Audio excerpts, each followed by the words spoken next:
Yes, people, we're clocking in. We're just checking in, getting the stream up and running.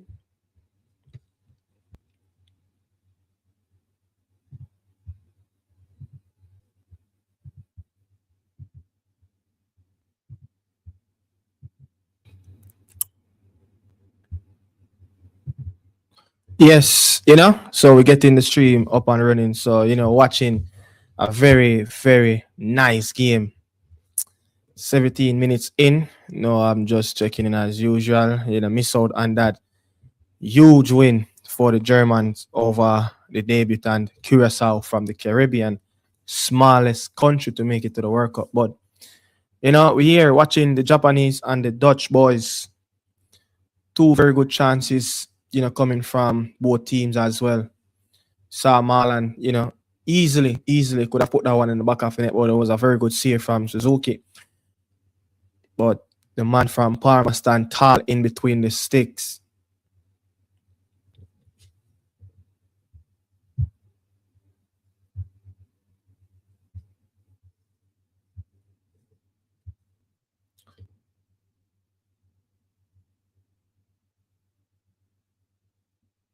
It's very getting edgy, it's getting edgy in the game. The Netherlands taking over the game at this moment, but there's something always about this Japanese team, level of calmness, patience, confidence of stick to their task, not get too overhype of things that they are defending too much.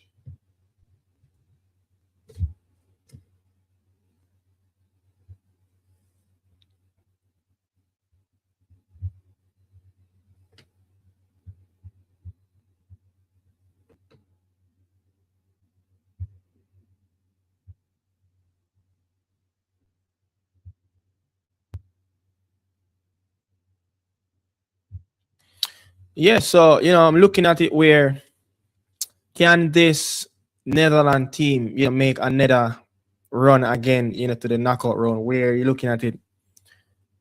They should be good enough, to get out of the zone. You're looking at Sweden and Tunisia, the other teams that Tunisia will play Sweden in the last game in the fixtures of games that set to play today. But yeah, I think the Netherlands compete well. I think Cody Gakpo, there's something in my eye, something is in my freaking eye, man. Yeah, so I'm just saying, man, can Cody Gakpo, find another very good campaign as well, for the Netherlands team. I think he was one of the star player, in that group stage phase. I think they come up against Qatar, the team that hosts the last edition, Senegal, and also I don't remember that Senegal. I don't remember the other team, but yeah, they managed to get out of the group stage. Finish on what I think 7 points. They did it last game, and then yeah, it was Qatar. Senegal, Netherlands themselves was in that group. But finish at the quarterfinal round. Very tight knockout round game between them and the Alves Celeste Argentina, and that famous Weghorst goal that get them back into the game was a wonderful set piece by the Dutch as well. They get knocked out in penalties. Very good shot stopping from Dibu, the Argentina goalkeeper. So we are 4 years later down the line again, looking at a pretty decent Netherlands team. Yeah, yet to really capture the big title that they really want. They won the Euros, in the late 80s. Not managed to win a World Cup in their history. So let's see if a team that not many people not expecting to go all the way to the final will go there. It will take some task. Marlon will have to come at his best. You have to see Maverick type of player like Memphis Depay coming off the bench as well. But I think it's a very good team. You look at the midfield, you have Gravenbergs and Reiners, in that midfield, and just in front of Frankie de Jong.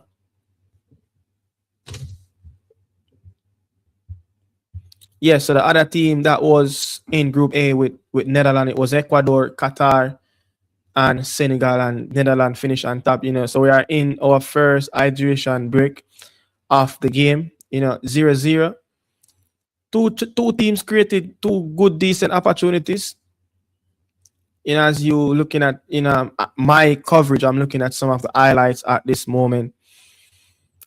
Think it's not much to really show about. Netherlands control a lot of the stats.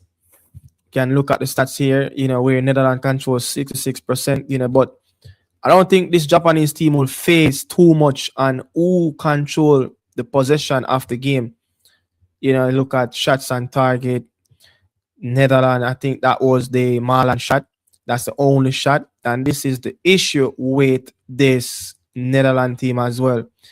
Over the years, the Dutch team has heavily criticized of having a lot of the ball, keep a lot of possession, make a lot of accuracy passes as well. But they fail to really break down the opposition team. And you can see hit started all well where it's not so quick around the ground, but they managed, a very good job to get Marlon off, a shot in that first 15 minutes of the game.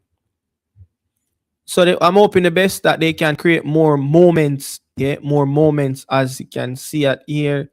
At them save regularly, a player, for the Dutch team as well. But you look at further down in the stats where 169 pass for Netherlands to Japan 84, own half Netherlands 59, Japan 30. So Japan have more touches, more passes on the ball in the opposition half than in their own half. So that tells you that this is a team that's going to make some very quick attacking punch, to this Netherlands team. So they have to be careful, especially when the midfield three, like Gravenberg, always want to get up front. Reiners always want to get in advanced area in that midfield position. So they're going to have to look out, because this Japanese team, they are very good in transition. They're very quick and they're very disciplined and structured team as well.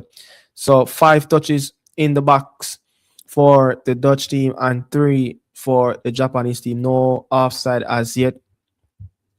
The duels are looking. Yes, 9 duels, 1. That's 59. That's 56%. Yes, so out of 9 out of 11 for the Dutch team and 7 for the Japanese team. It's much even game, man. Successful dribbles, 4 to the Dutch team and 1 to the Japanese team. So it's much even of a game. 25 minutes in, and we are continuing, post first hydration break for the game. Expect to see a lot more. Expect to see a lot more high efficient plays from both teams, as I think if this game continue, to be 0-0, going into the last 30, 20 minutes of this game, it will go into the Japanese nick of time where those moments, those moments are the moments that, this Japanese team will strive on as well. So let's see, what will happen. But looking at the Japanese side of very skilled, organized team, to be honest. I really expect a lot, from this Japanese team, in the last group of Spain and Germany, magnificent run in that group E of last World Cup. They finished on 6 points, where Spain and Germany finished on 4, but a better goal difference for the Spaniards managed to finish second behind ahead of the German. So Japanese team, very good. So I don't think this Netherlands team will really face them much more of a even 4 years more experience of doing it at the highest level. And the players that they're playing with on the field at this moment, playing some very good top leagues, around the world. So I don't think they will be faced of too much of the possession that this Netherlands team is having. But the Japanese team started more on the front foot after the hydration break. So let's see how they can keep this momentum. It's a team that don't really want to, box the ball around. It's all about quick plays to the channel. Finding their most creative player as well. See, you see if Kubo can get on the ball a lot, and wow, so you can see, Japan with the first half decent, opportunities. They got the ball into the Netherlands Netherlands penalty box where the ball came back out and it was long over the bar. But it's something to work on. It's a stepping stone, it's a building stone for this Japanese team. But let's see how they build on this, and let's see how they get themselves back in the game where they can start to control different phases and patches of this first half and finish the first half very strong. So I think Netherlands will always want to get a goal, in this game first, because normally if you allow this Japan team to come and score, it can be a bit chaotic, for you as well. They will be as compact as possible.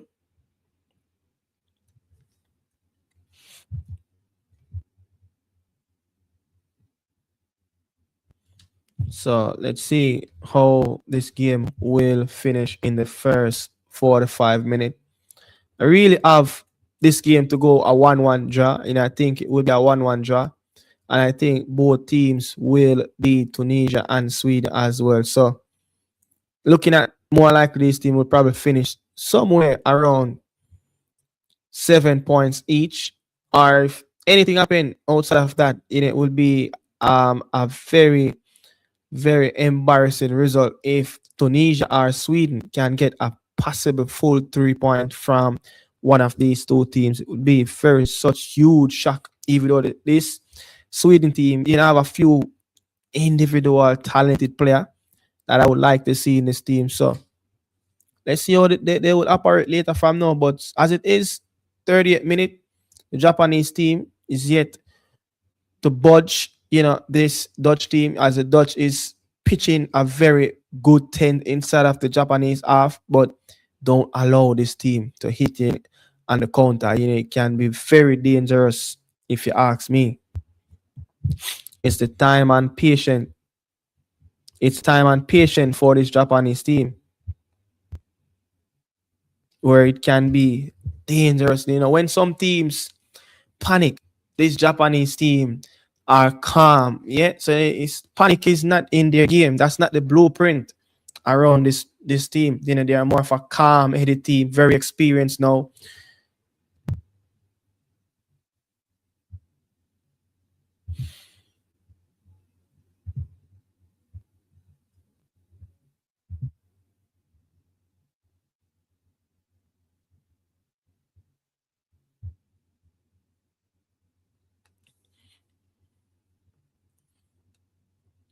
A lots of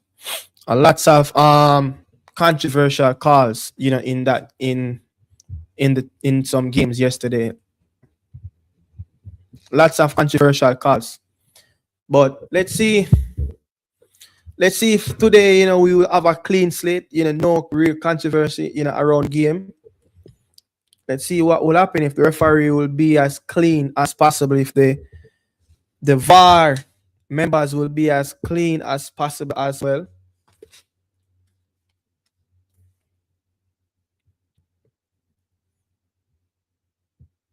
So as you guys can see, man, this game, the Netherlands team is controlling vast majority of the possession.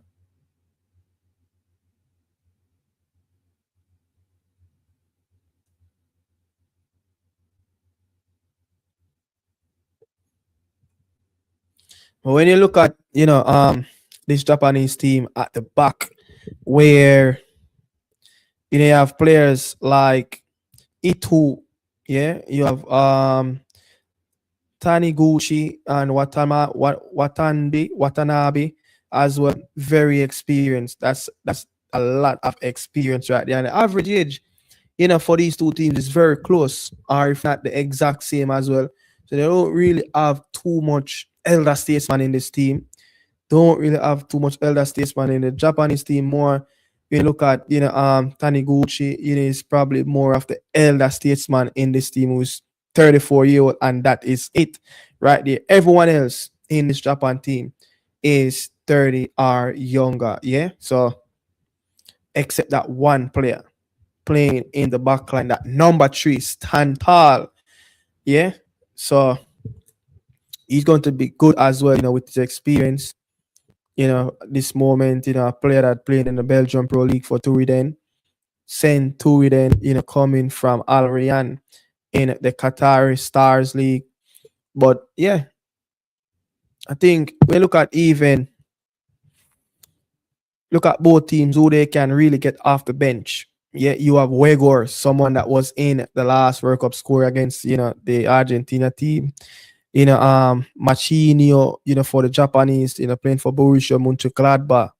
When you look at Noah Lang, played for Galatasaray, was on loan by the Napoli team, didn't wanted by Antonio Conte. Attacking players, another attacking player, Ogawa. Ogawa, for Koki Ogawa, for the Japanese team who's played him trade in the Eredivisie League. Yeah, very good, option off the bench. I want to see a player like Ito, who's playing in the Belgian Pro League as well for Genk, to get some minutes. But I just think, a player like Brabi at some point, you might see a player like Brabi and Wegors, just to give this Japanese team a bit of a intimidation, in around the box of where it matters most with set piece, direct plays and stuff like that. We know how good Wegors is as a player, he can be in the attacking box. But Memphis Depay, who's 32 years old, is still looking on as well. This moment, playing in straight in Brazil for Corinthians. So that's basically it, but players in the midfield, Coop Miners, not the best of campaign, for him as well. In the black and white old lady shirt for Juve, no goals in this campaign. He's very bad. Yeah. In the Italian Serie A, he was very bad. 0 goals for him in that race to get into the Champions League, where they fail massively as well. Justin Kluivert is there. De Roon is there as well for the Dutch team. Timber, the twin brother of Timber at Arsenal. So I think, Tanaka, another midfielder, currently playing at this moment for Leeds, was very good. Watch that game. I know he was very excellent, at Old Trafford versus Manchester United. So good players, coming off the bench for either team. Lots of options, talking about quality option. Ooh, that was a big opportunity. That was the chance from, the man that scored around 3 goals in the last World Cup, Cody Gakpo.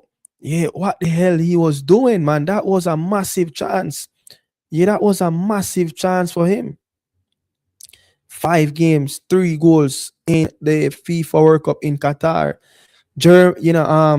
Netherlands will do some good, with those goals right now at this given moment. Will actually take one of those goals that he scored.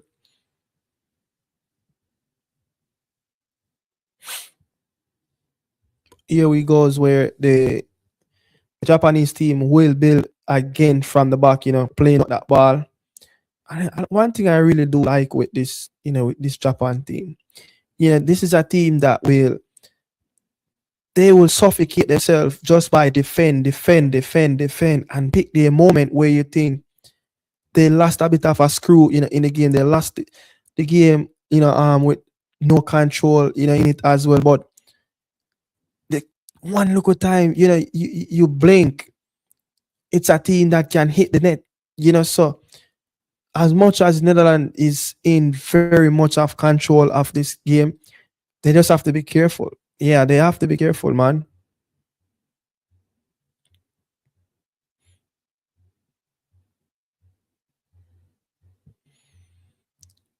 Seeing the likes of, Van der Ven, playing in more advanced role in that back four as well. not the position that he played for Tottenham Hotspur. Van Eyck, at this moment is playing in his role in that centre back.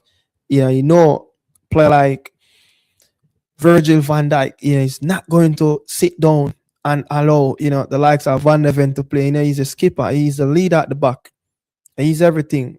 Yeah, he's the one that have the experience, and I think it's a good option. I remember, I think it was a World Cup. I remember if it was 2014 in Brazil, where the Germans won that World Cup with a makeshift left back. I think it was all it is. At that time he was playing, I think, for Schalke. If my memory serves me right. But Germany have done it in quite a few years. All it is was playing at left back for Germany. So with Van de Beek, is such a talented player. I've blessed with a lot of pace. I probably think he's probably the quickest player on the pitch. Yeah, he probably is the quickest player on the pitch at this moment. So let's see, man. Let's see if he can get down that left hand side enough.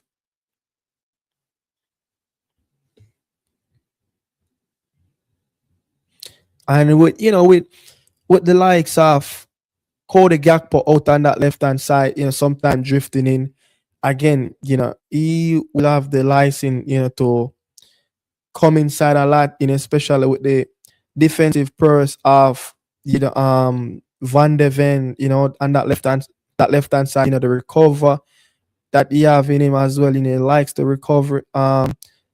The recovery of him getting back in times, it's very good, because look, even if you get a head start, ahead of him, it's just the pace of how you're going to recover and deal with that challenge. Probably get unstuck a foot in and play that ball outside, or get a toe in to put it in one of the favor where one of the Dutch boys can, control the ball again and move on, and keep possession of the game.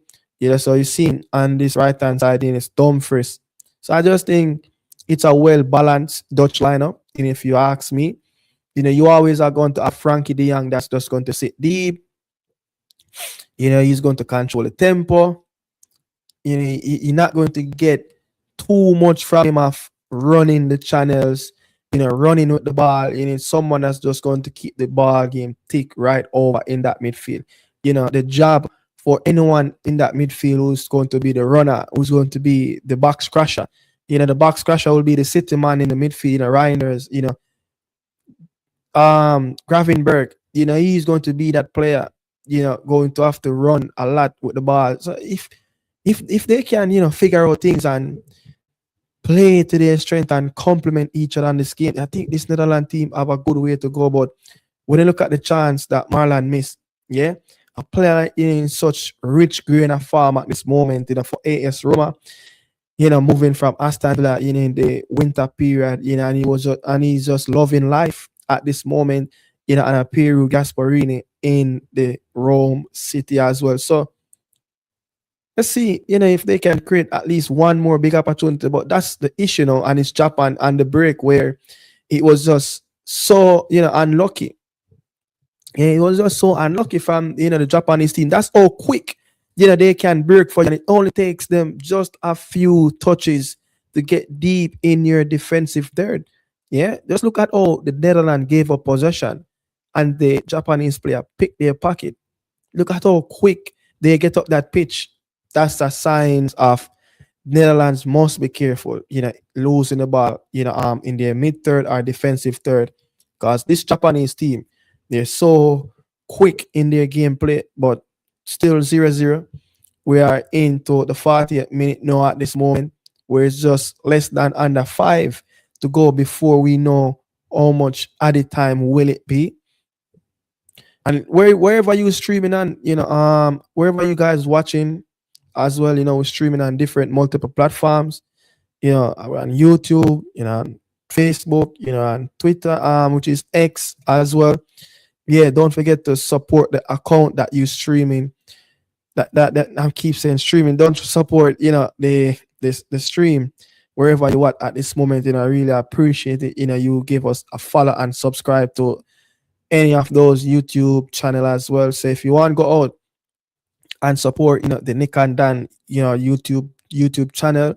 It's there on YouTube, the Nick and Dan, where you get some very good podcasts and some of your latest breakdown and reaction of what happened, over the course of this World Cup and moving forward in the sports of the globe as well. And also, go and see, it's very close again by the Japanese team, in yeah, so close again, man. Yeah, you look at that, man. It's almost just inches away from that near post.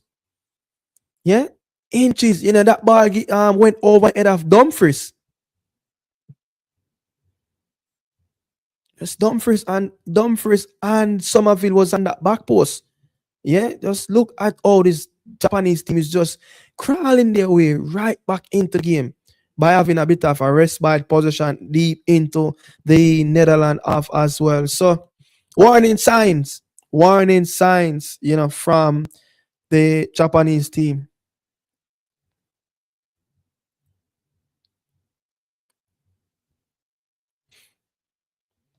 Warning signs. Here goes the Japanese possession of the ball at this moment. Let's look at how much possession would change at this moment.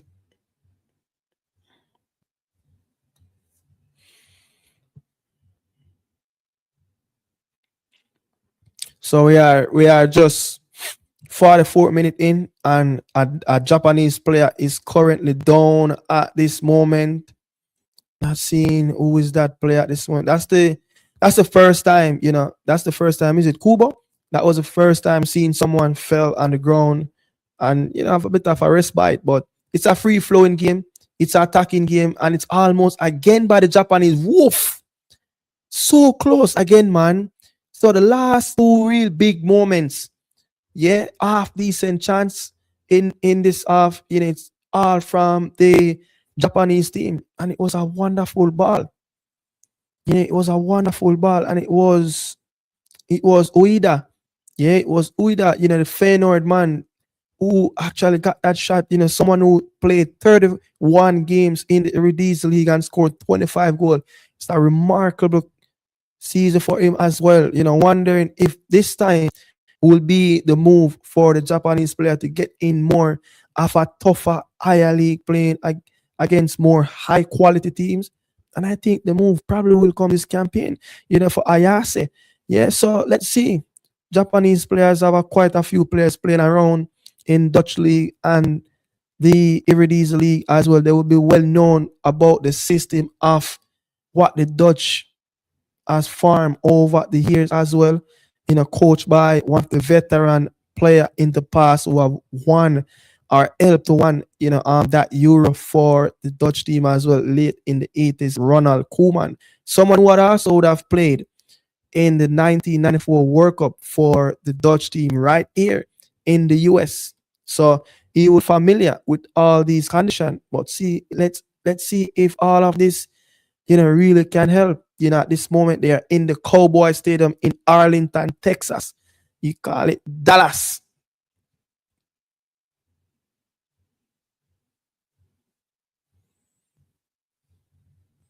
So I think the Japanese team is closing out the game, very well. If you ask me, yeah, I think they are closing out the game very well. I think, looking at the last few minutes now, they are more into the Netherlands half, but at this moment it is the Dutch team, on that left hand side, with Cody Gakpo and Lang, trying to do something to create.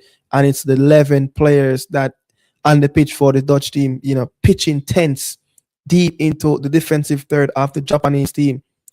Let's see, what they can create. It's Somerville getting it wide back out on that centre back side with Virgil van Dijk, and it's Cody Gakpo coming up against Doan. It's more getting back, from the wing to the centre back to the midfield. Frankie de Jong. Now the defensive line has split where Van Eck is up right on that right hand wing back side. De Jong is deep into his midfield third as well, where he's partnering and more in line with Virgil van Dijk. So again, the Netherlands team is stretching. They're flinging a lot of players forward as well. So let's see.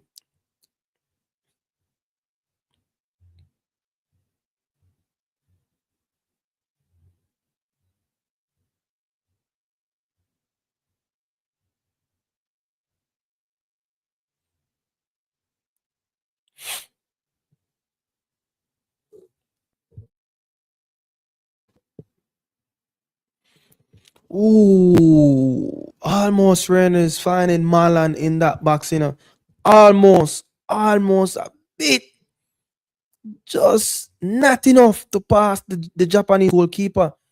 Suzuki at the end of it right there, and it's half-time whistlers, and it is the first half of the first 45 minutes, and it's the Japanese team 0, Netherlands 0 at this moment. So each and everyone, watching the stream at this moment, I'm just asking for just a few refreshment break, and I'll be back in just a few. Yeah, so I'll be back in a drift. Don't leave. I'll be back.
So back on stream again. Welcome back to the viewers as well. Across all the platforms as well.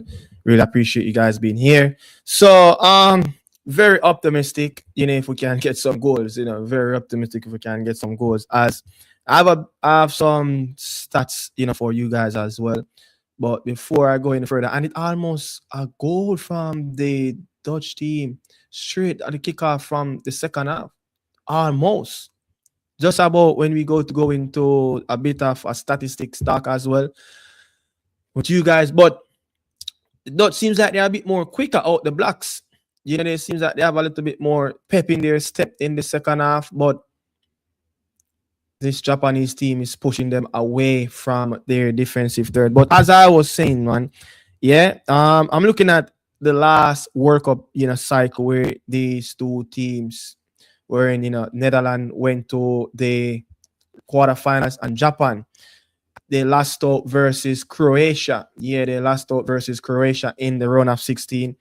Um, but looking at the goals where the Netherlands scored, 6 goals come in the second half for Netherlands, 2 against the Senegal team, 1 against the Qatar team, 1 against the US men's national team, and 2 goals in the second half versus Argentina. And those 2 goals scored in the 83rd and the 101 minute. That was a way goal as well. And for the Japanese team, 4 goals scored in the second half for them, and they combined 5 goals in the entire campaign of last cycle. So you're looking at the Japanese, only 1 goal they scored in that first half. So I'm very optimistic to see if we can get something. But 6 out of the 10 goals that the Dutch scored of last World Cup all came in the second half, and that would be what 60%. And the Japanese 80% of their goals all came in the second half. So let's see if we can get goals, from these two teams. And you look at this Japanese team as well. They scored 50 plus goal through the qualification round of their regional tournament as well, coming up to the World Cup in Asia. And the Dutch have relatively scored a lot of goals, where they have over 2.5 goals per game in their qualification round. So again, very optimistic to see if we can get some goals, in this World Cup for these two teams. Which teams will score first? Yeah, which one of these teams will score first? That would be the big one. Yeah, as we are yet to get a 0-0 draw in this World Cup, as the closest game comes to a 0-0 draw. That was the game yesterday, was 80 versus Scotland in Massachusetts. We have what, 4 draw games, so far. Three, yeah, it's 3 draw games so far. Bosnia, Swiss game, and the Morocco game, and all games, rest of that is all W's for the team. So let's see if this game will be the first 0-0 in the column of the World Cup. Yeah, game balance right back out again, as this Japanese team looking to counter attack, and what this Netherlands team's really push at them in the first minute of the second half. But it seems like Frankie De Jong seems a bit more of a energy, in his legs, where he's really pushing his team upwards in deep in the Japanese half as well. And it's Gakpo, with some pace out on this left hand side. You cannot get past down the number 10 for the Japanese team.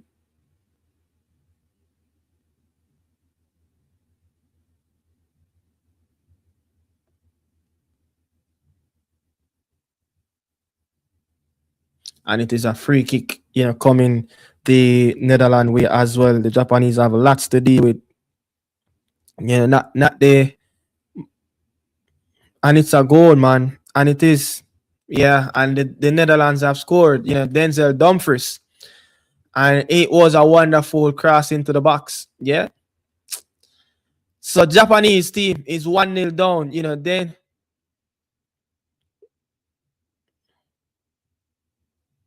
let's see if we'll get this one. See, it's crazy. I thought it was Dumfries, but it's Virgil van Dijk.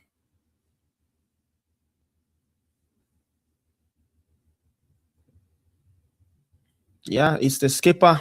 Is the skipper get it? The first goal of the campaign for the Dutch, and they're up and running. The boys in orange.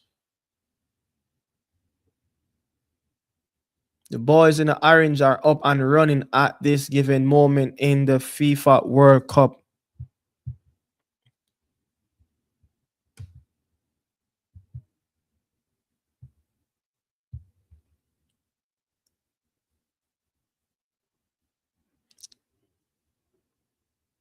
Let's see how that one get in.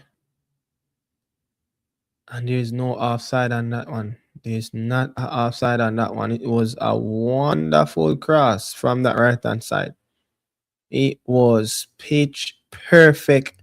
Couldn't place any better by the El Capitano, Virgil van Dijk.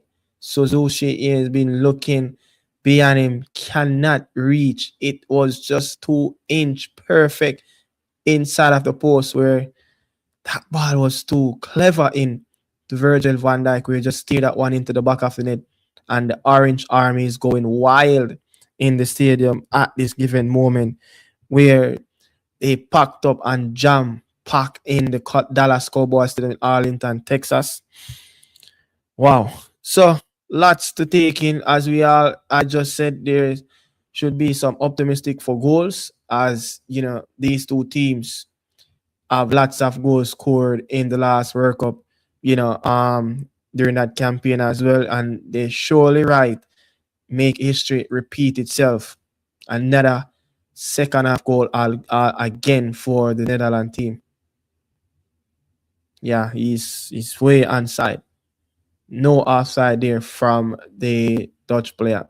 So inch perfect. As the next game, yes, the next game coming up will be a massive, massive, massive one as well, where Ivory Coast, Cote d'Ivoire will take on Ecuador in the showdown of Group E.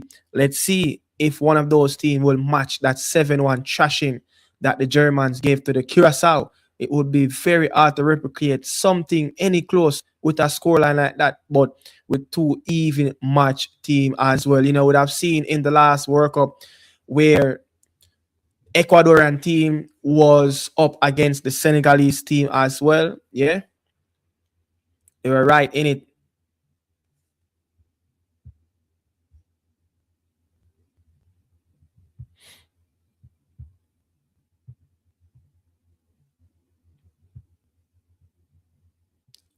So we're looking at where fixtures concerned, between the last time an Ecuadorian team play an African team in the World Cup, where Senegal won that game 2-1. Yeah, was a penalty by Ishmael Sarr and Koulibaly with the game win moment right after Caicedo equalized in the 67th minute for the Lattery, the South American team. So let's see what will happen later from now. That will be in just shy under 2 hours from now. Ecuador will kick up versus Cote d'Ivoire from Africa, the team that have some very young, promising player. The player like Amad Diallo, Diomande, have these very good youngsters, will be on show also, looking at Moses Caicedo, Paez. So many young players will be in that game as well, trying to make a future of themselves in this World Cup. But as we are edging closer and closer to that 60-minute mark, getting into the last 60 minutes of the game, it is the Netherlands who have the upper end on this Japanese team, where the Japanese team doesn't really look promising as yet. Still patient, still calm, is still very compact and understanding what they are doing at this moment. But at some given point, they have to come out of their shell and attack. A lot of people have this Japanese team to go the distance as an underdog team at this moment, where they really did well last World Cup. They tapped that zone with Costa Rica, Germany, and Spain, but didn't manage to get past a Croatia team who went on to beat Brazil in the quarterfinals and penalty shootout as well. So let's see if this Japanese team really can make amends of themselves in the last 35 minutes plus extra time in as well. So let's see. Lots of time left, for this team to really organize and come up with a game plan to see if they can withstand all this attack coming from this Netherlands team as Somerville is threatening down that right hand side once again. Kind of ran into the signboard up. Seems like he's a bit uncomfortable with. Yeah, it was. Yeah, he'll be okay. He'll be fine. But and it's another. I don't think it's another set piece. Is it this?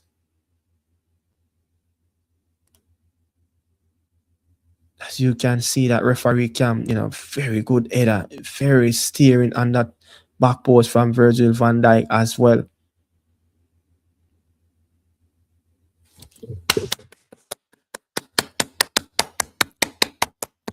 And it's the Japanese as hit the net again.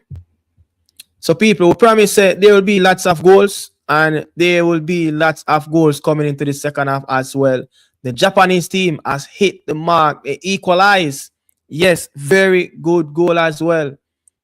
Let me see, get my who got the last touch on that as well. Yeah, but yeah, the Japanese have equalized. It took what? Just around 6-7 minutes, before they equalize. Lots of goals, man. As I said, man, this Japanese team will be calm. They will be patient. They will not be too giddy of the opportunity will not come. Yeah, it will not come. And it is the man that is wearing the number 13 jersey. Who is that? Is Nakamura. Yes, Nakamura, the man that's playing in the French Liga for Reims. Stade de Reims. He got that go-ahead goal, equalizing the game for the Japanese. And it is 1-1, golazo.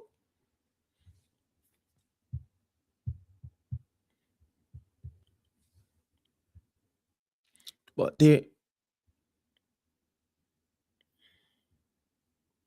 let's see, there's a bit of a controversial point. No, I think Maeda is not. Yeah, Maeda is on our side.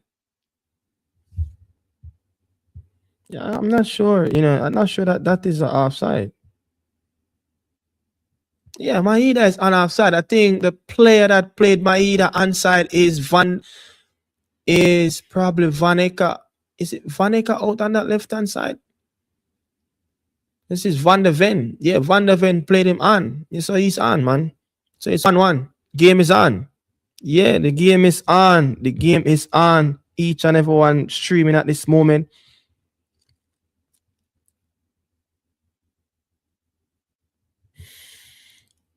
Wow. As I brought out that stats about the strong second half that these two teams can have, we see Nakamura with a fantastic shot outside the 18-yard box.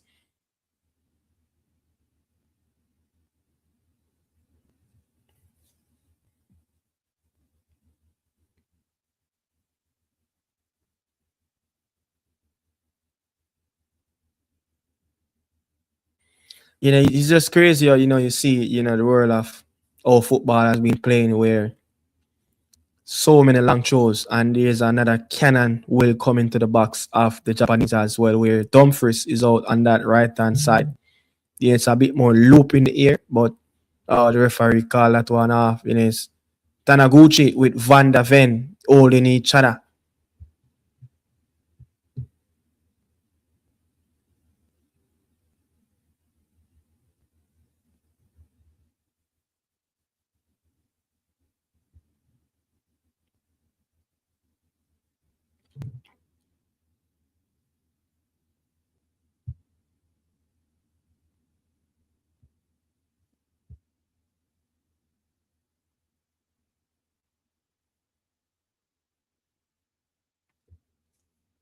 Japan is trying their best to get that second goal. I think the next goal might will go on and win this game.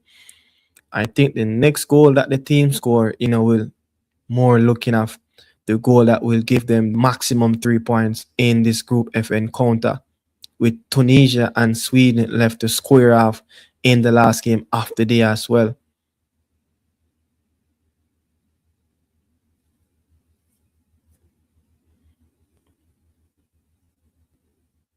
The Blue Samurai is looking to defend this one, and it's the Japanese team looking to break. Quick how they can attack in the transition, and it was just a moment, for a better decision where get that ball wide left. Where I think that should be a yellow card for Somerville as well.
As I'm looking on, we are just over that 60-minute mark where this game locked in 1-1.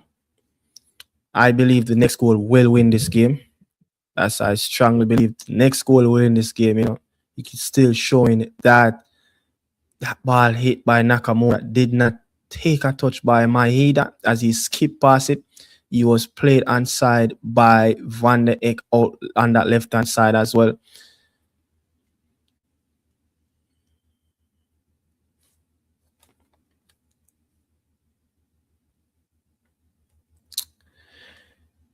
I think this is it for this game.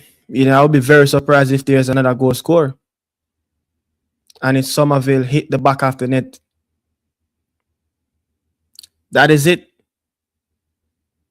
So the Dutch up again for the second time in this Group F encounter. Can the Japanese team equalize? Will they find an equalize? Is it the game winner by Somerville?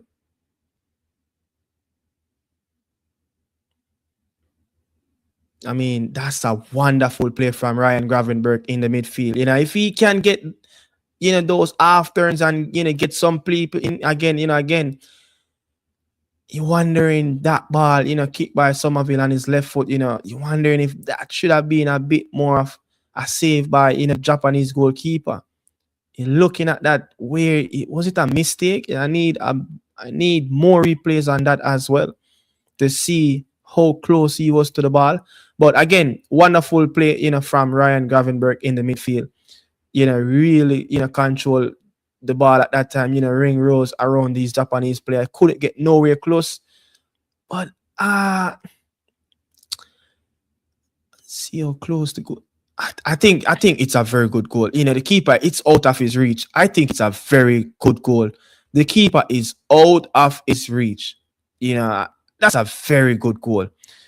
Very good goal by Somerville. Very good goal. I think that's such a placement of a kick from the man that who's playing for West Ham at this moment. You think his career will be somewhere else in Europe, or should he stay in the Premier League? But another very good player as well. Very good goal. So 2-1 to the Netherlands team.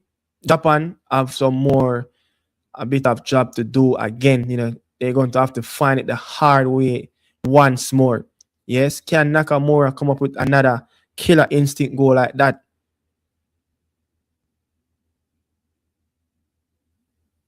So we are seeing all these 3 goals scored after the start of the second half. We know strong these two teams were in the last World Cup, where Netherlands scored 60% of their goals in the second half, while the Japanese team scored 80% of their goals in the second half. So we know much these teams like to be in the second half of games, especially the Japanese team when teams are a bit tired. when teams tend to make a little bit more mistake, to being a bit sloppy, but this Japanese team, is going to have to be really good, to get back one another to equalize the game. But right after, you're looking at Cody Gakpo just missed a brilliant opportunity, but he was offside. Yeah, he was offside. I think that was a lazy play from Cody Gakpo to be the last man wide, looking right across the line to be offside. He drift too much away from the Japanese players. A bit ball watching, but again, that's something needs to work on a little bit more. But you can see the plan, you can see the effort from this Japanese team and how they want to step up just a bit. As you can see Maheda is coming out and E2 is coming in as well. Very dangerous player. In much how much of a work he did last World Cup campaign as well for the Japanese team. Let's see if E2 can be the game changer at this moment. 67 minute in. The Japanese team is down 2-1 to this argument. Wow. Wow. Such a fantastic shot from Kubo. But always rising over the bar. If he could keep that down a bit, it would have been such a fantastic shot by Kubo, but he hit that one over the bar. Yeah. Again, the Japanese team react very well, after going down 1-0. I think the referee, looking at there's a water break, it's an hydration break at this moment. So I think looking at it where the Netherlands team is really dominating in the middle of the park, I think when Ryan Gravenberch, collecting those balls in the pockets and manage to turn and twist on the Japanese team, I think sometimes there's just too much opportunity for him to make very good decision. As it's all on the player as well, creating his own space, by getting past Japanese players and create his own space around him where he can deliver a very good pass to his teammate, where someone can latch on it or someone can actually pass on that ball to someone else. But let's see, Reiners and Gravenberch playing very good in the second half in those midfield areas, one on the left, one on the right as well. But I think the Japanese team will need more than E2. I think looking at their bench at this moment, they have Machinio, a player that played for Borussia Mönchengladbach. They have Koki Ogawa that's playing in the Eredivisie League. But are some that Nagatomo, he's still there, at the age of 39, still going strong. Now of these days playing for FC Tokyo. Tanaka, can they do very good with a Tanaka presence in the midfield where he can help to create something? I'm not sure. They need something dynamic up front, yeah. As Maeda, struggle to get in the game. If you have a player, like the quality of of a Maeda, someone who have scored loads of goals, for Celtic over the last 3 campaigns as well, struggle to get into the game, struggle to find a rhythm, then you're going to have problem, because there's replacement, but the quality is not matching up, where you're taking off a quality and bringing on a quality where is much better, which sometimes it's not all of these teams have options like that. So let's see what will be the next strike move for the Japanese coach, who I think is very experienced at this level. Someone who has been around since 2018. Yeah, he's been around since 2018. So you have 3 World Cup cycles, in his 2 World Cup cycle in it, and his last campaign and this campaign as well. So Memphis Depay is getting on, Timber is getting on as well. And who is that man? Is it where goes?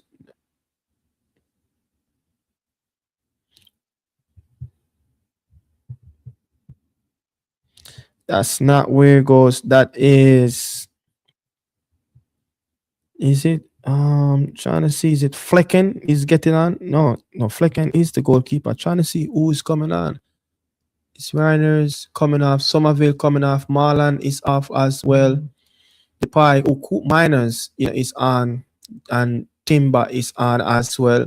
So there's a few changes in every department. The midfield,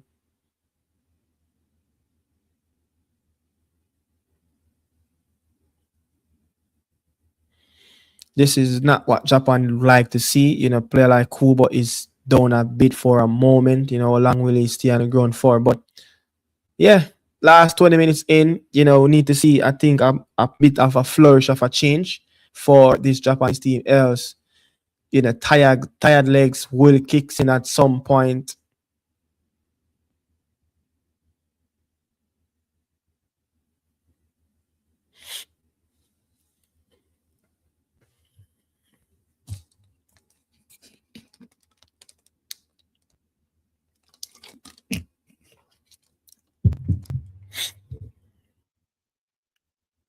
Let's see what this triple change will do.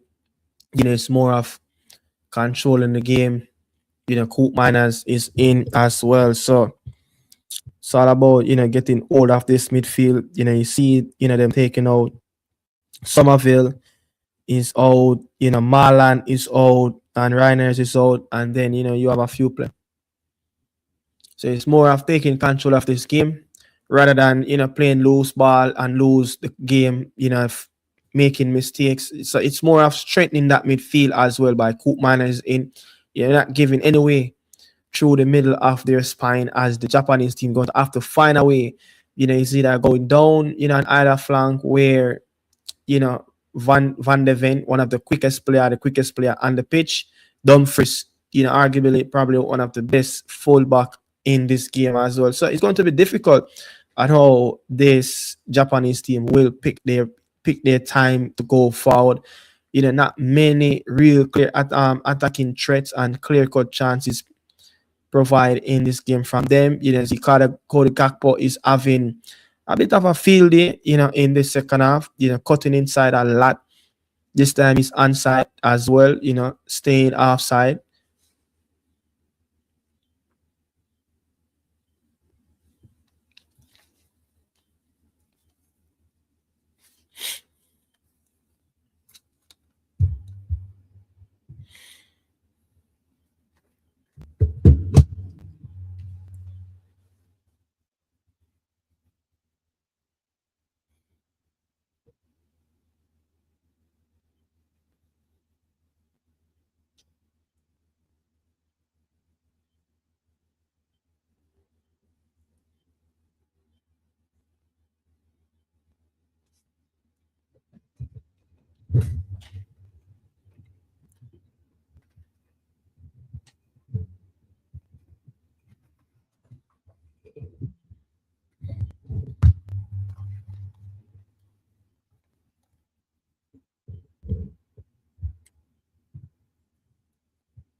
Watanabe, Doan, and Kubo is coming off at this given moment. Intriguing.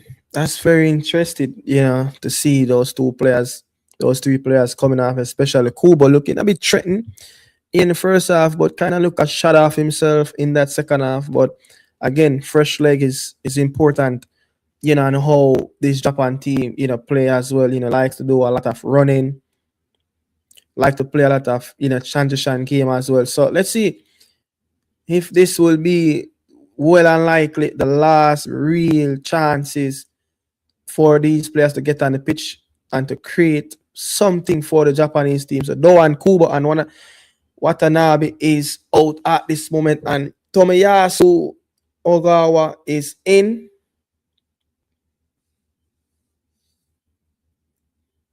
And Sigawara is also in as well.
Yes, so the Japanese team is well searching for a big moment in the game, but I think it will take a lot of time to do so as well.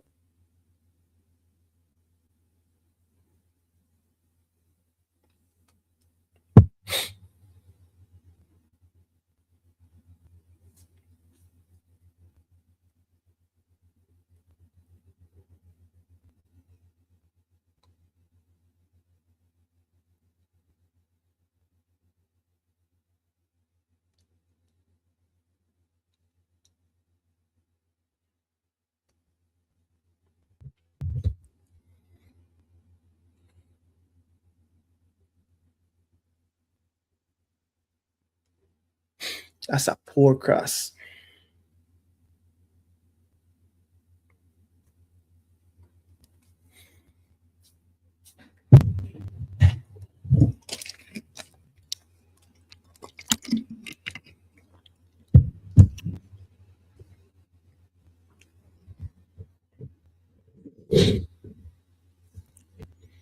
Yeah, Japanese team, a bit of a nice reaction as well. Looking at them trying to get back into the game. I did call it where I was saying that the third goal in this game might as well go on to be the winner.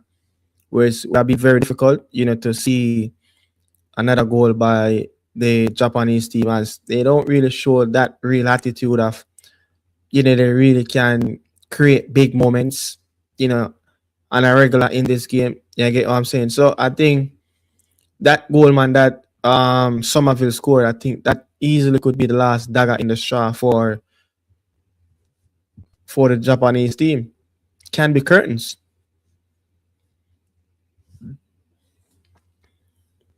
But at this point so far, after the water break, Japanese has been a bit more wordy as well, know exactly what they want to do.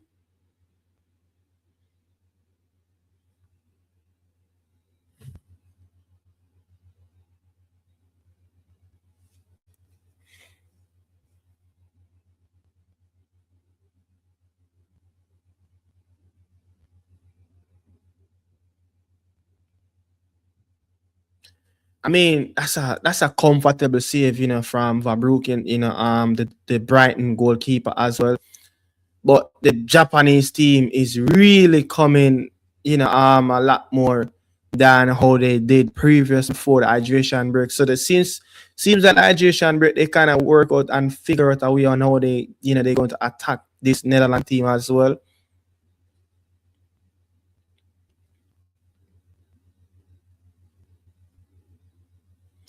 Seems like they are picking their moment and how and where they need to attack. But the last thought on that, I think that was a half decent chance.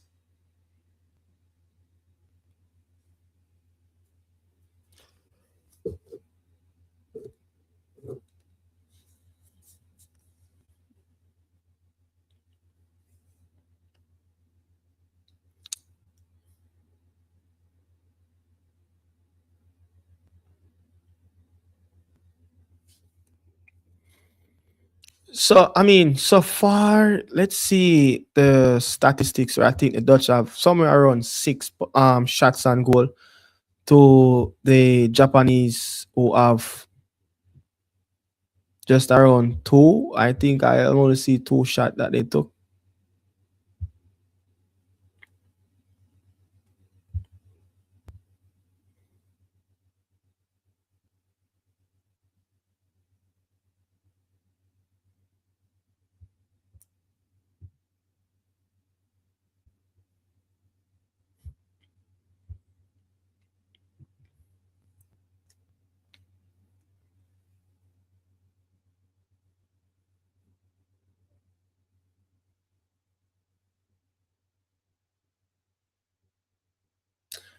You can see, more substitutions as came in the last couple of seconds for the Netherlands team as well. Getting all those substitutions out, getting fresh legs on. Probably seeing a bit more of this Japanese team that, at some given point, they're going to attack, they're going to defend, Also, they're going to look to stay compact, but they all need to take risk. They're in, they're into the last 10 minutes. Also, depends on how much extra time they do get. But let's see, if they can really put them foot down on the gas.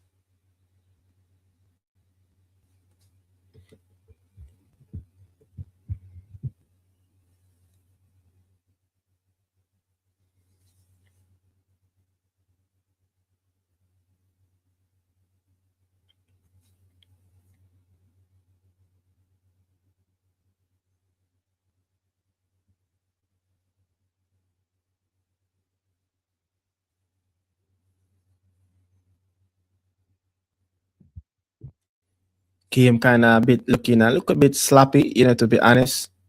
But the Japanese team, slightly, edging the game more in their favor of being a little bit slightly. I want to be a dominate, but it's going to be tough as the top stats ball possession is still